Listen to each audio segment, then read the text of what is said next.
to SR7 TV News.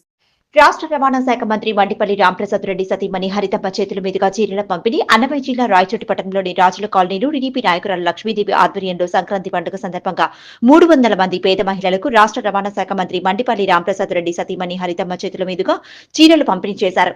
ఈ సందర్భంగా హరితమ్మ మాట్లాడుతూ ముఖ్యమంత్రి నారా చంద్రబాబు నాయుడు మహిళలకు అండగా నిలుస్తూ వారి సంక్షేమం కోసం అహర్నిశలు కృషి చేస్తున్నారని, చంద్రబాబు నాయుడు అన్ని రంగాల్లో మహిళలకు పెద్దపీట వేస్తూ వారి అభివృద్ధి కోసం కృషి చేస్తున్నారని మంత్రి రాంప్రసాద్ రెడ్డి సతీమణి హరితమ్మ తెలిపారు.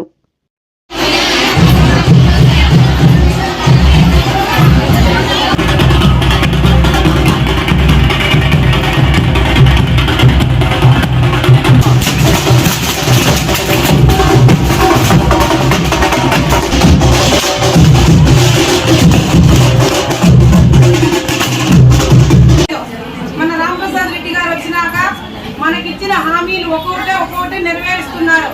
అది మనమందరం కలిసి మనం రాంప్రసాద్ రెడ్డి గారిని గెలిపించుకున్నాం. పట్టుదలతో మనం తెలుగుదేశం గెలిచాలా, రాముడు అందరి మనిషి, మన మనిషి గెలిస్తే మనకు రాయచోటి అభివృద్ధి జరుగుతుందనే విషయంలో మనం గెలిపించుకున్నాం.